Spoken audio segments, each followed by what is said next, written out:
Hey, good morning. Thanks for joining us on the next iteration of TRG's Fireside Chat series um, with Don Allen, the Executive Director of the Steel Framing Industry Association, the SFIA. For those of you who don't know me, my name is Rick Johnson, and I head up TRG's advisory group. Unlike most of the fireside chats that TRG has done in the past, I'm pretty sure the majority of people on this call have met each other before at a convention or a association meeting. So I'm going to dispense with a lot of the formality and get to the meat of this call. TRG has been working with the SFIA for, I think, close to a decade. We forged a great relationship with Larry Williams, the previous director of the SFIA, who I believe is also on this call. Can't stay away, he has to come back, and have assisted the association with everything from speaking at events to collecting and distributing the quarterly tonnage data. If you are not currently subscribed to that, I would highly recommend it. It's riveting reading. So when Don took over from Larry 6 months ago, I thought, what better way to get Don some airtime to industry would be to host him on one of TRG's monthly fireside chats. So without further ado, allow me to introduce Mr. Don Allen. Don, the floor is yours. All right. Well, thank you very much, Rick. It is great to be here. It is great working with you and TRG. This tonnage survey is something that even predates the SFIA. It's something our industry has been doing for a while. And we're finally getting to a point where we're getting some good data. There was a big blip during COVID. And I'm not saying the data was bad, but we're able to see some trends. And TRG has done a good job of taking a look at those trends in the broader economy and seeing how those affects business for our members and for other members. So we really appreciate what TRG is doing with us. Our association is to grow the steel framing industry. Steel framing is steel studs, steel tracks, steel joists, steel trusses, basically not the hot rolled steel you see as the building skeleton goes up, but the infill a lot of times. Although multi-story structures up to 17 stories have been built just using steel framing as the structural material. So a lot of range of thickness from the very thin 0.015 inches thick up to 118 mils, almost an eighth of an inch. So a wide range in what our manufacturers can make and supply to the marketplace.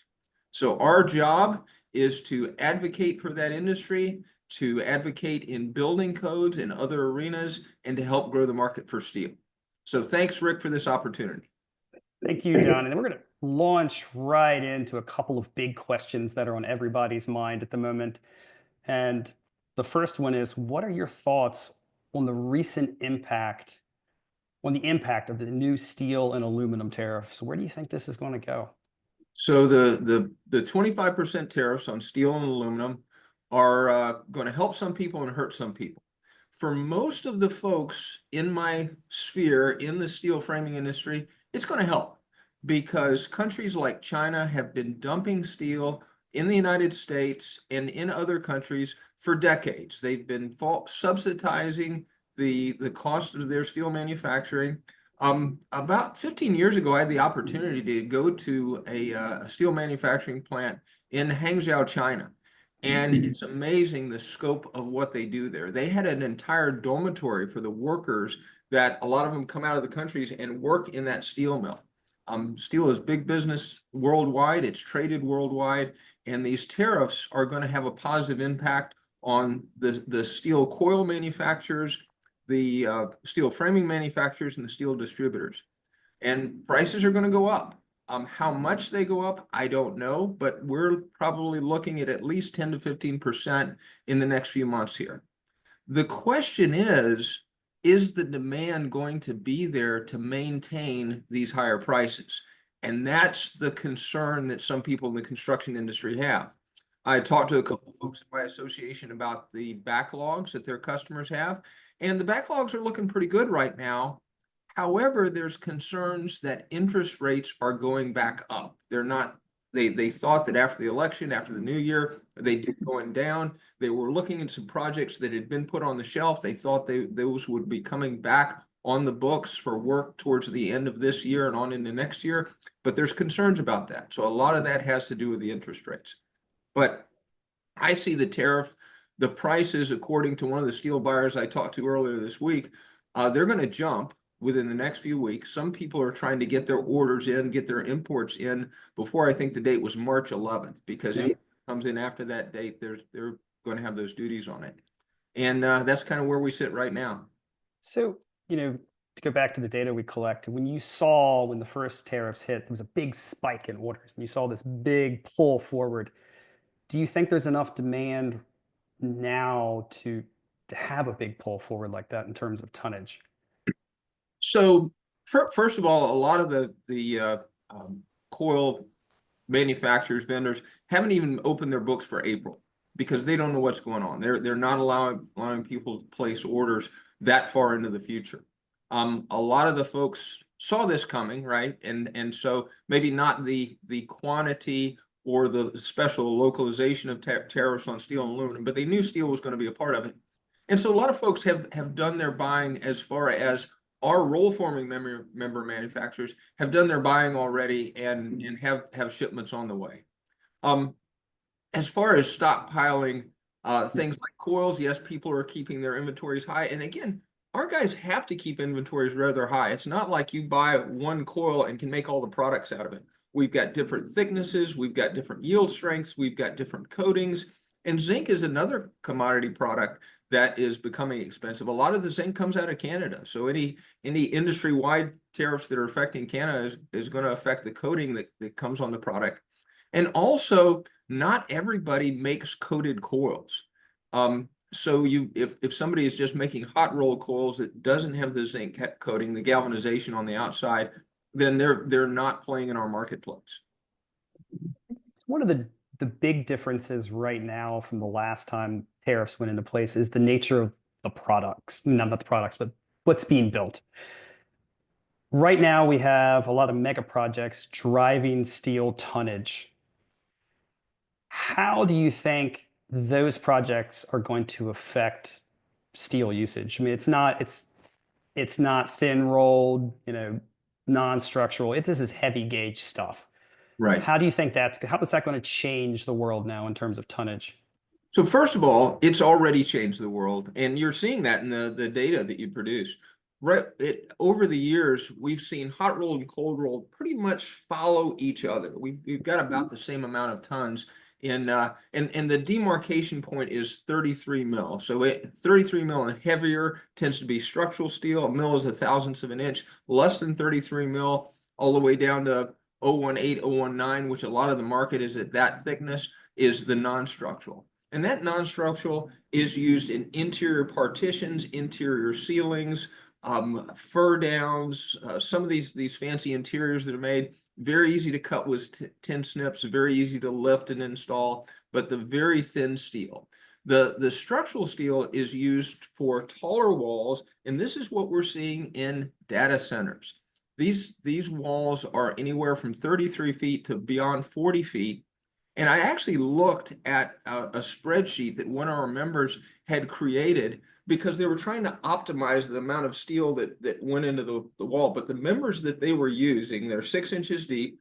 To get this span, this 33-foot span, they were putting them at 12 inches on center. And the weight of that product is about 2 pounds per linear foot, which works out to 2 pounds per square foot, 33 feet tall.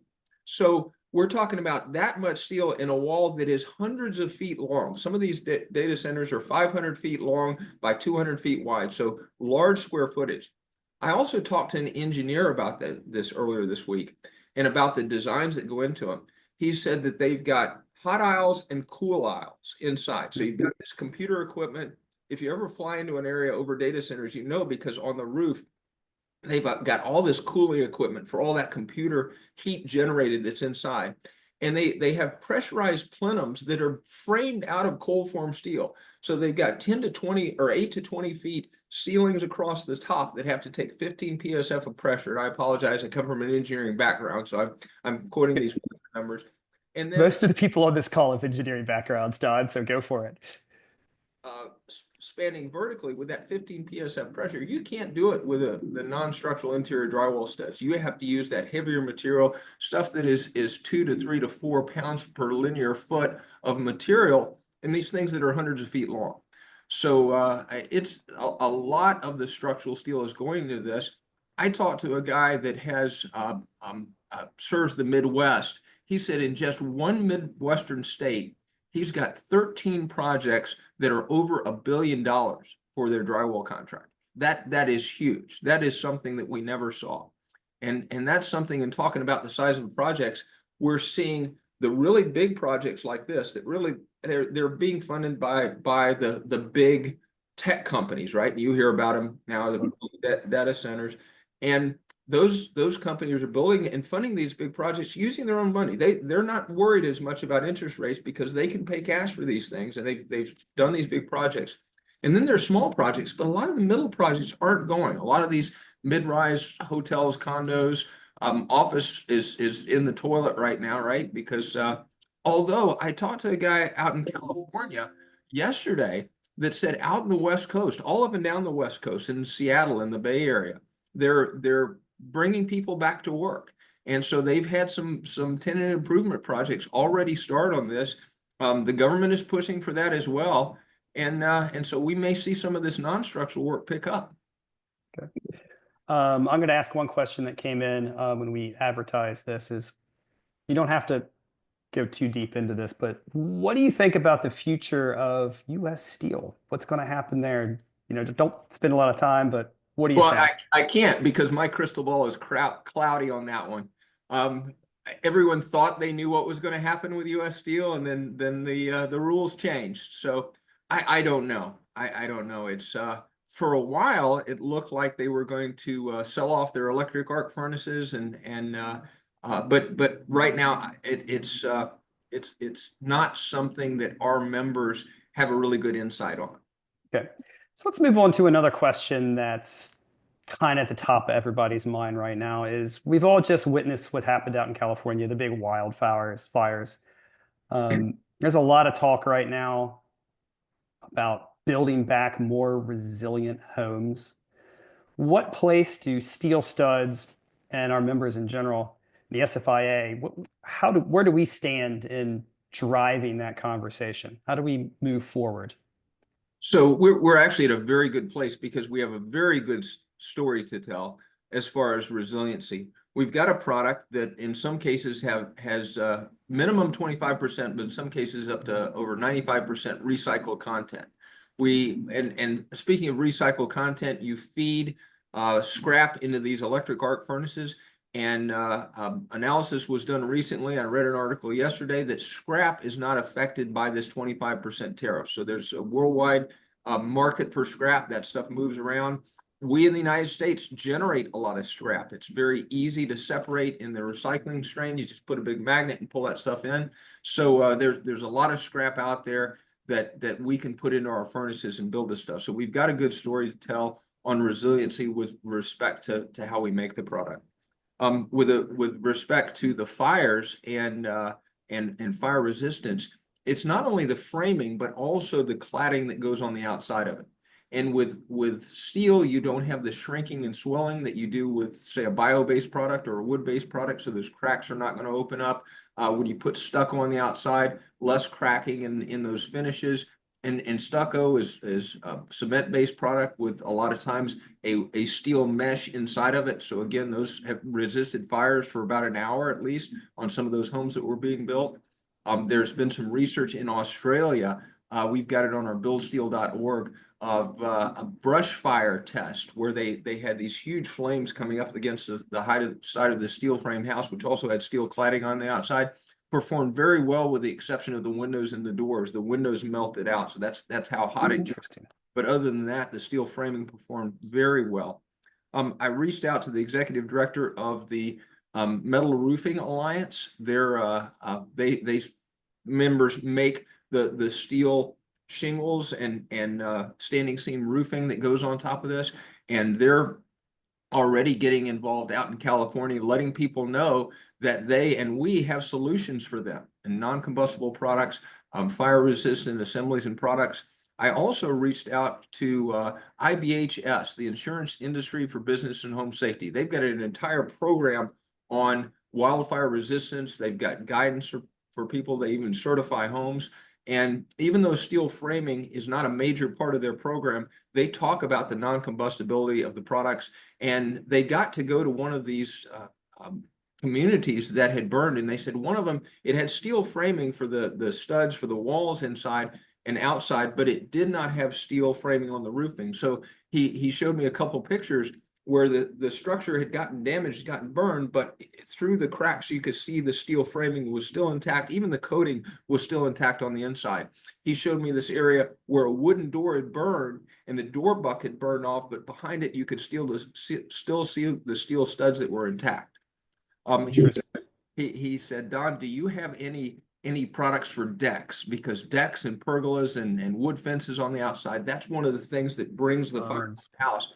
In my own house, under my front porch and my back deck is steel framing. We just don't have the materials that put on top of it. I've got wood on top of mine, but that's totally non-combustible underneath.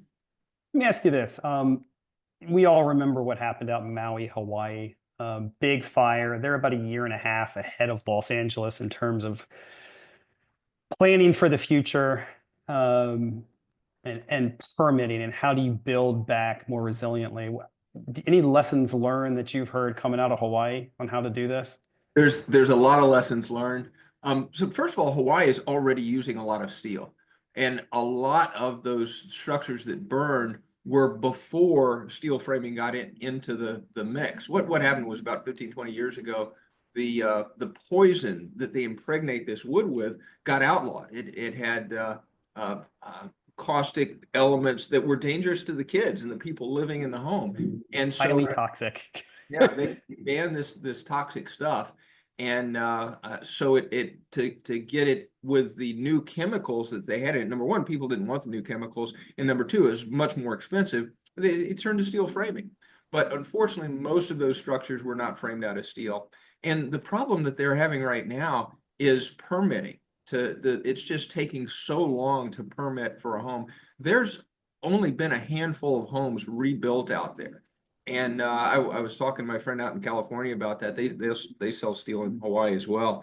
And it's just unfortunate about all the red tape that is involved in building back. So yes, we want to build back the communities. We offer products that can help build back the communities. It's something that's already in use in Hawaii, but because of the extensive permitting process, it's taken people a really long time to build back. Okay, one final question in this vein is, how do you think this plays out in terms of multifamily versus single family construction and resiliency? Is there going to be any different? Are we going to see more high-rise structures or? Well, part of the issue now is affordability.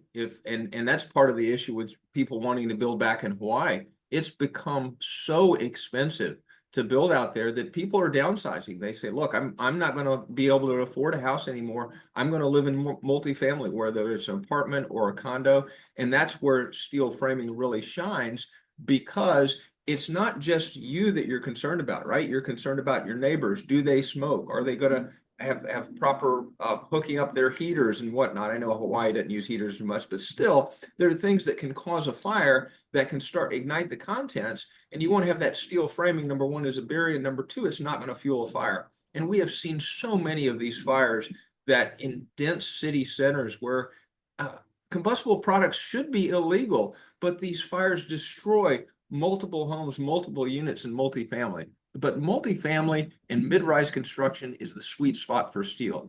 Once you get right now, wood is permitted up to 5 stories with stick frame wood, and if you use the fire retardant treated in the top floor. And steel framing makes so much more sense. And what we've seen is the builders that are going to build something and then sell it to somebody else, they say, look, it's cheaper up front.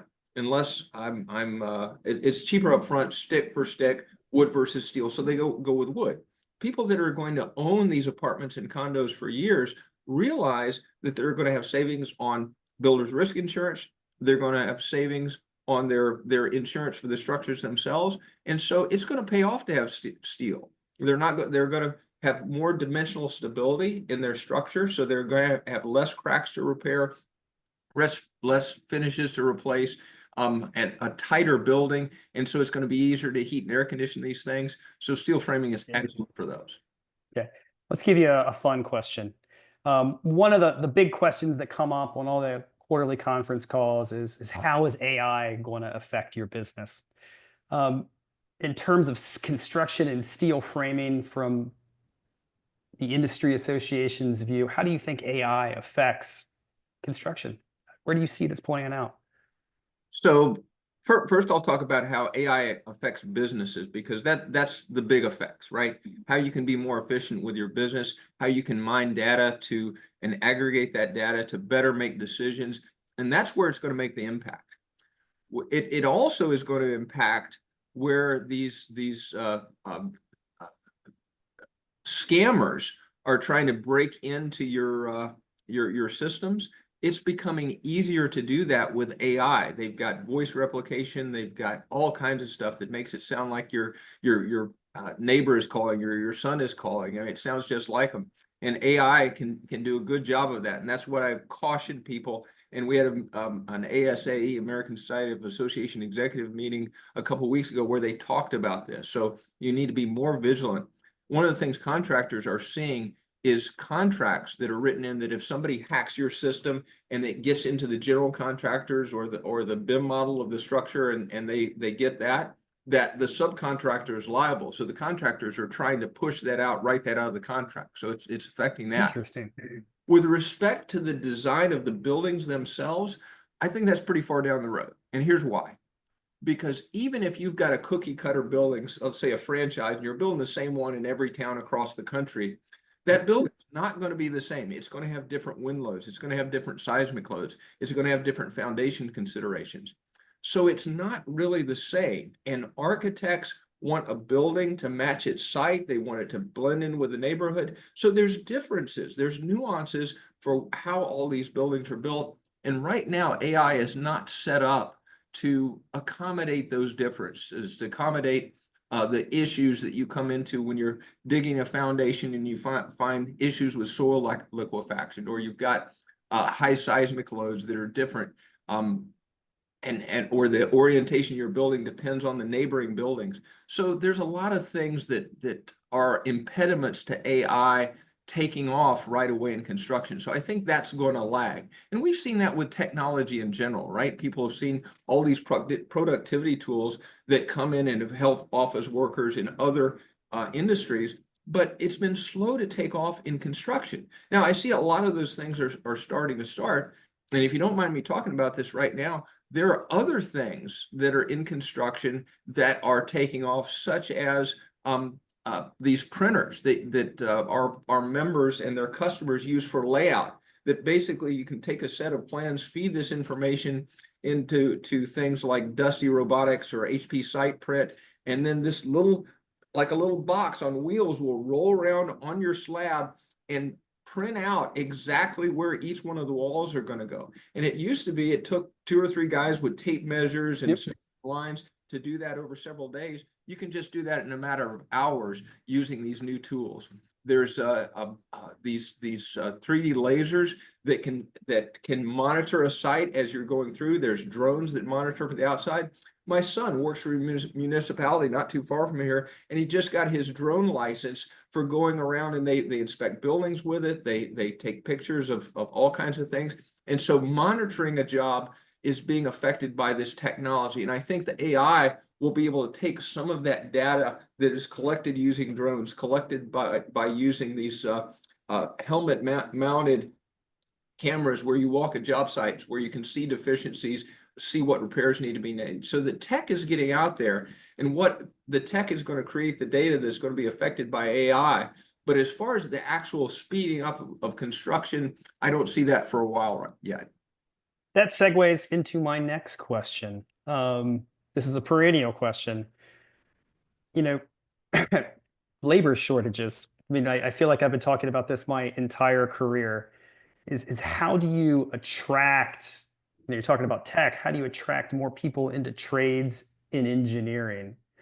Now, a couple of years ago, the thought of big tech ever getting laid off and construction guys being in demand was crazy talk. Yet here we are. Right. Um, so with that in mind, how do you think this plays out? I mean, people going to give up punch and keys to swing a hammer and make more money? Well, some people already have. I had a friend whose son graduated from my alma mater, Georgia Tech, several years ago, and he went and became a union welder up in New York City, probably making more money than some of his engineer buddies right out of school, right? And I'm this is several years ago. I haven't kept track of what he's doing now, but people are seeing those things. They're seeing these opportunities. The perception has been that working in the field, it's hard work, it's heavy work, it's sweaty work out in the sun, but a lot of those jobs have gone away. And there's a couple of reasons. One is safety. People realize that you can't take the human body and do that kind of stuff to it and keep people healthy. And you've got to keep your workers healthy, so they've developed procedures and policies. There's limits to how much time you can work out in the sun. There's hydration requirements. There's lifting requirements. There are tools out there now. There are exoskeletons that you wear. You put this on your body. So if you're attaching steel framing overhead with a screw gun, number one, you've got a multiple feed screw gun so that you don't have to put a screw on it every time. And then number two, this thing helps lift your arm, helps do the pushing, helps lift that gypsum board or steel framing into place. And you're not relying on your muscles and getting these repetitive motion industries. So that's some of the tech that's going out there that can augment, and I know we're talking about labor shortages out there, but augment what an individual worker that could do. So somebody that could frame maybe half a floor by himself in a day, now with this augmentation can do more. We also see panelization where the work is done in the shop instead of in the field. So it can be less skilled guys, both in the shop and in the field, because they just have to set these things in place. So there's a lot of stuff out there that are augmenting the workers we already have so that they can get more done in limited time. There's robots that can finish and sand gypsum board. So again, repetitive motion injuries are not as big of an issue when you've got the robots doing that kind of work. So we're seeing that kind of automation go into it. Also, students nowadays, and I got a couple of college graduates that now are saying, wow, I've got this big loan payment for my student loans, and I see these other kids that don't have that, and they're going out, like I said, and working for the trades and earning more money in that. So I see some people doing that. I see that the immigration policy has, over the decades, had a high impact on construction. Construction and agriculture are the two industries that rely the most on immigrant labor. And we're going to be hurting for a little while for that. And we already have been because of the restrictions that are on immigration. I'm not just saying it's the current administration. I think the last 3 or 4 administrations have all failed us on immigration policy. There are ways to do this where you can document the people and collect taxes from them, but we just haven't done that, and that needs to be fixed. Okay. I'm going to switch gears on you and let's talk the SFIA. Let's get into association policy. How is the SFIA positioning itself to grow the market for steel framing? And I like that question, because what we're doing is, number one, and I think we'll probably talk about this a little bit later, but some opportunities have been created for us to get more involved in code development. So we have taken on what used to be the AISI standards, American Iron and Steel Institute, and that we're now an ANSI accredited standards development organization. And those documents that we have now are being adopted into the building codes. We've taken on code advocacy, so we're out there campaigning for steel framing against competitive products like wood, like concrete. Again, this is something that AISI had done, and they were looking out for all steel. But the nice thing about SFIA is we're looking out for the steel framing side of things. So there are some situations where steel framing is competing against structural steel. There are some situations where steel framing is competing against other steel products that aren't steel framing, and we're able to look out for our members and see how to grow the market in that. We've also recently engaged a strategic plan planner who has expertise in associations. We're in the middle of that process, so I can't go into the details of what he's come up with, but we're looking at new ways to source revenue. And this data that TRG collects for us is one of those ways. We're looking at expanding that, getting more data from more locations, getting data from our engineers. Now the Cold Form Steel Engineers Institute is a part of that.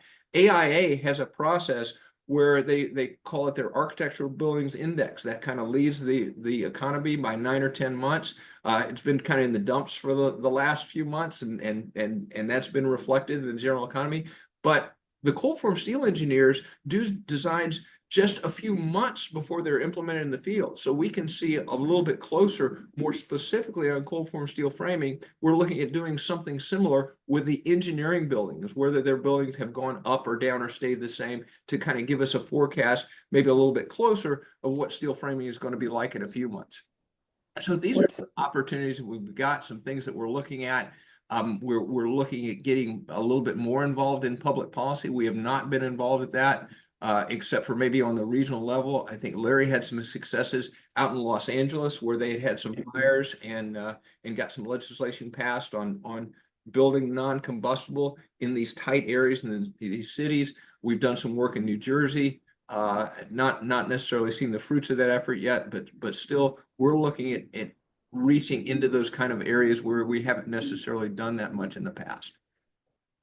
Dive a little bit deeper before we start talking about code compliance, about what you're doing to educate, a little more about what you're doing to educate about the importance of steel framing at the, the building code level. I mean, what is the SFIA doing to advocate?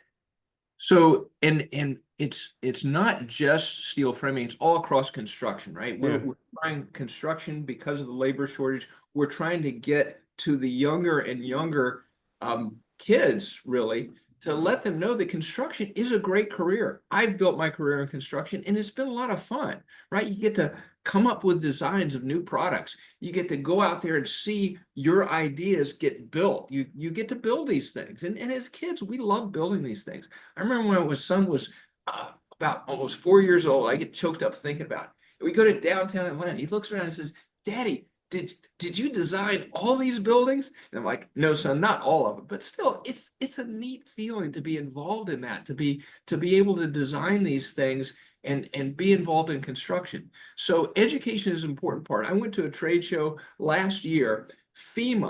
The FEMA for the government group had a booth there. They had building code coloring books and little crayons that went with them. They're trying to reach out to these kids in school and help out with the education.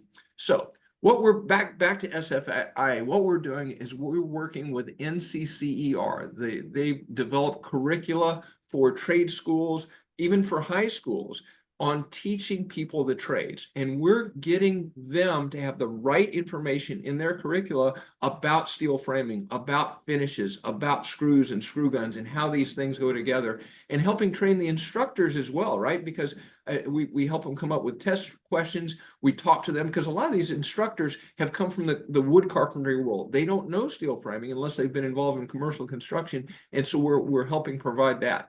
Also, the unions have an excellent training program out of the carpenters headquarters in Las Vegas. They have steel framing involved in that. I've had the opportunity to go out there a couple of times and meet with their staff and see what they're doing with that. And then they've got training centers all over the country. And in those training centers, steel framing is an integral part of their commercial construction. And we help keep those folks supplied with the steel framing materials and know-how and curricula guidance that they need to get that going. So another group that needs education are the building officials and the architects and engineers. One of the things that has happened when the AISI stopped maintaining the code documents is we got a bunch of them on framing, but AISI S100, which is on the thin steel that goes into our products, it goes into metal deck, it goes into racks, that is going to AISC, the structural steel folks. And so that is going to be amalgamated into their code, which is the steel that gets taught right out of their code in colleges and universities across North America. And so because it's becoming a part of that document, we expect and are going to push for light steel framing to be a part of the curriculum that is in the college steel courses. Okay, that is a great segue to my next question. So now that the American Iron and Steel Institute, AISI, has withdrawn from building code advocacy, right? And basically the SFIA is in the driver's seat. What are you going to do differently? What are you going to be trying to change up? How are you going to drive building code in the future? So the first thing we're doing differently is we're moving to a process called a Canvas process. So it doesn't cost as much to develop the codes. So it's no longer going to be we get academicians and engineers and member company representatives to all kind of come together twice a year in a room and debate some of this stuff and vote on stuff. It's going to be mostly done online. We're going to have online meetings. We're going to have online Canvas groups, and that's going to cut a lot of the costs out of the program. We're also not funding people to show up at these things, but what we can do with that savings is put it into our education programs and put it into our code advocacy programs. So have representation of folks at the code hearings. There's one coming up at the end of April down in Orlando. Have representation there, and also representation on the committees that develop the other standards that go into that. For example, the ASHRAE standards reference some of the AISI codes, and by having representation there, we can help guide the energy uses, because a lot of people see steel framing, they think that transmits a lot of heat, but when it's built right, insulated right, it actually helps keep the building envelope intact by not shrinking and swelling and opening and letting air infiltration.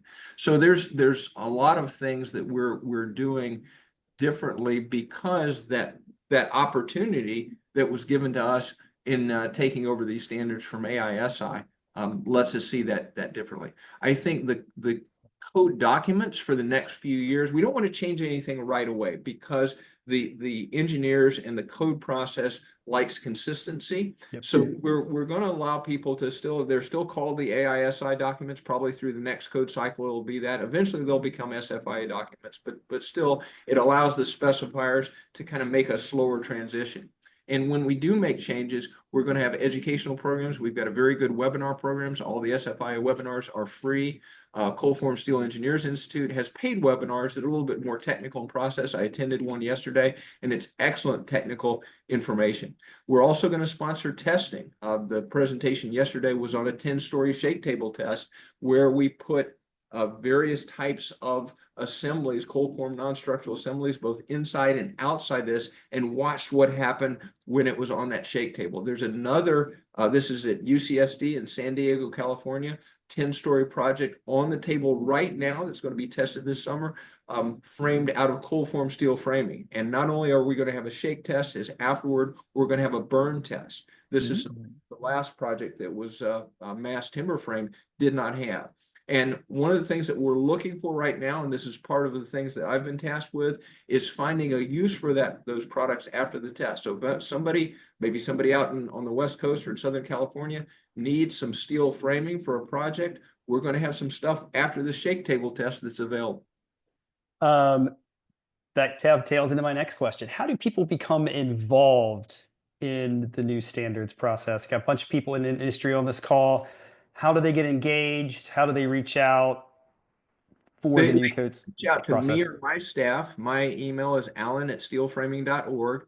We've got a questionnaire that we have still up online. We had closed it out a month ago, but it's still open for an individual that wants to register and basically express your interest. Say, look, this is what I do. This is my involvement in steel. This is why it matters that I'm involved. And you fill that out.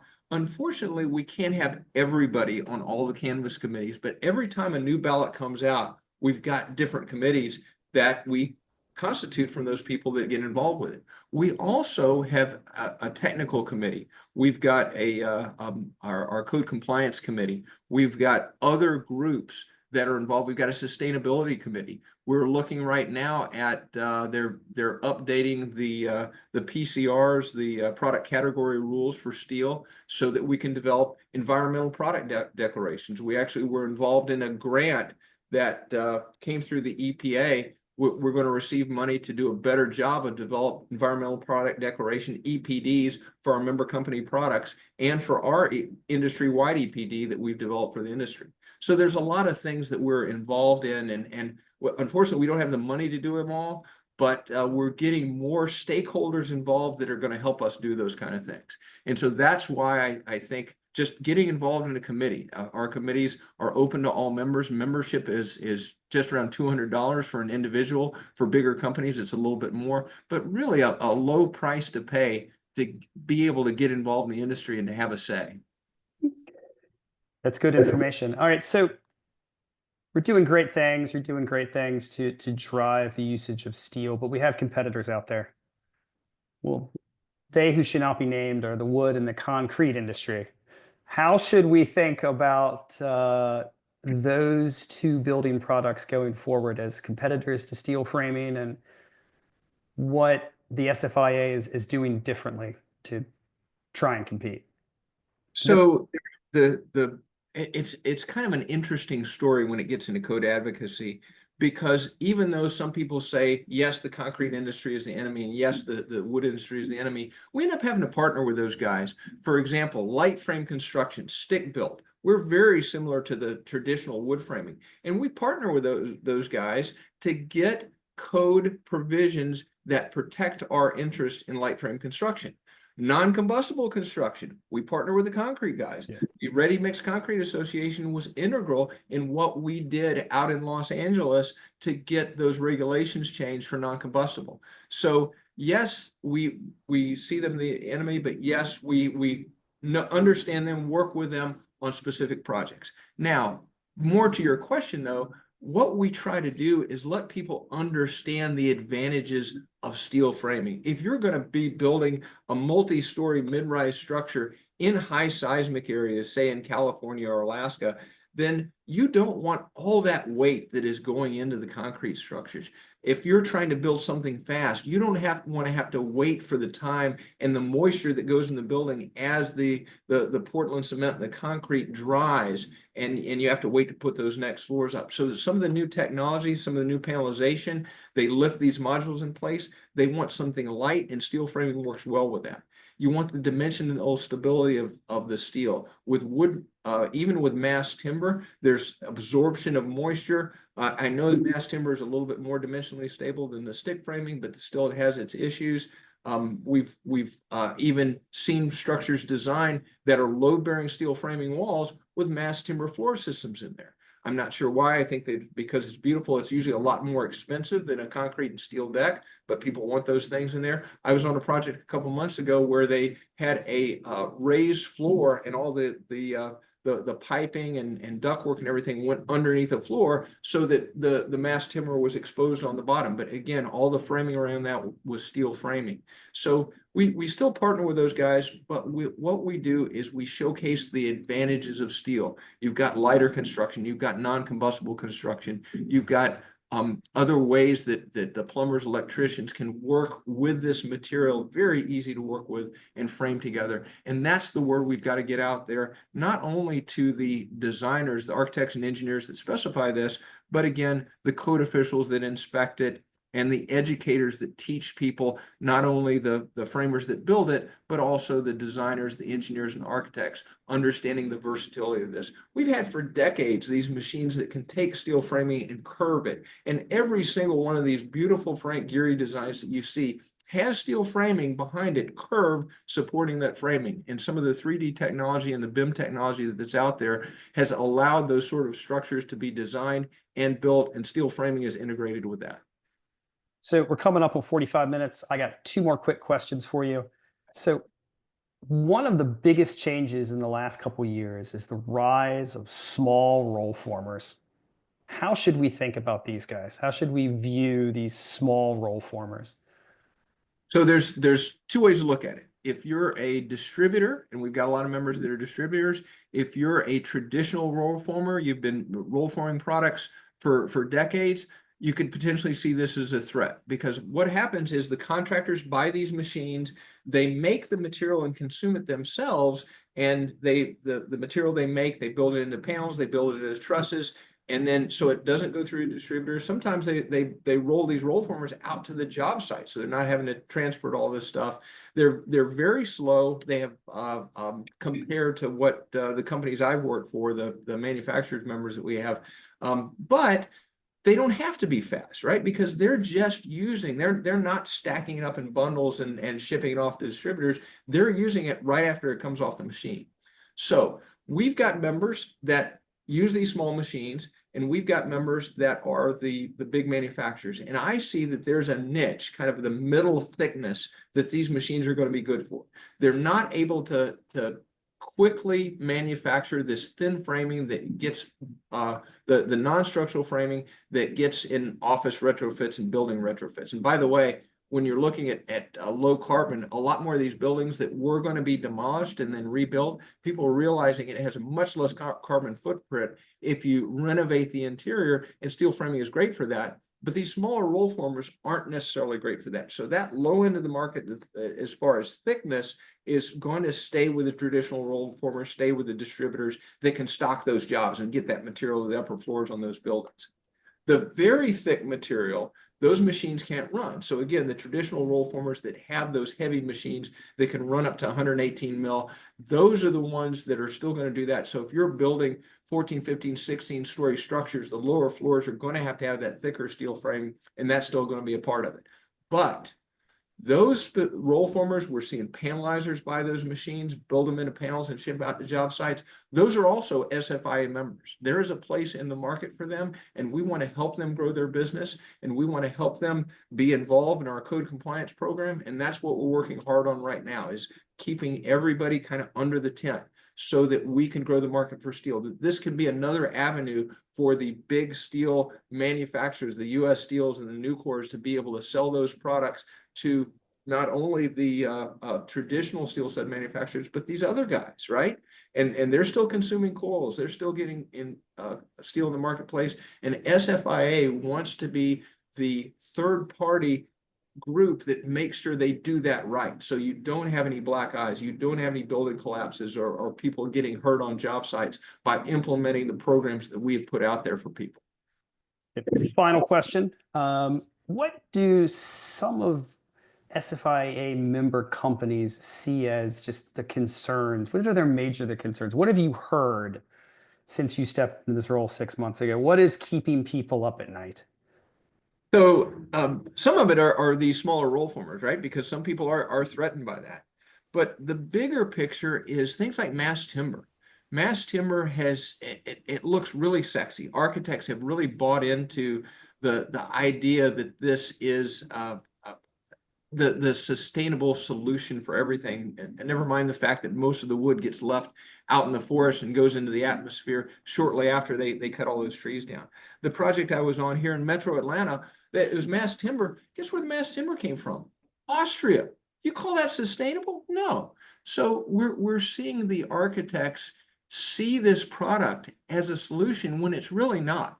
One of the things that we take hope in is the wood industry got some of this EPA grant money to make more transparent environmental product declarations. And we want people like the Carbon Leadership Forum that we've gotten engaged with to show people that really it's not as green as people think it is. And we're trying to get better apples to apples comparison about steel framing. And the steel industry has a great success story to tell, not just recycled steel, but the way that we make steel, the way that we get iron out of iron ore. There's a company out of Boston, they built a factory down in Brazil where they're taking basically hydrogen and putting it into the heating it up in the steel in the molten steel, and being able to pull off without letting carbon dioxide out in the atmosphere and separate out that iron ore. So there's advances. It won't be within the next couple of years, but within the next decade, we're going to start seeing this on commercial scale being used, and we're excited about that. Another thing we're seeing is the capacity of steel manufacturing here in the United States is growing.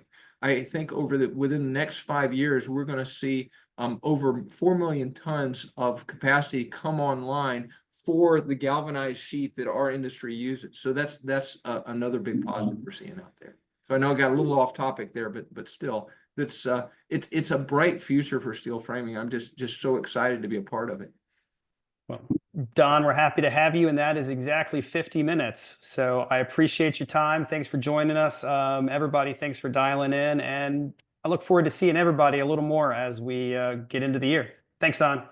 Thanks, Rick. Thanks for the opportunity. Thanks for the great questions. You have a great weekend.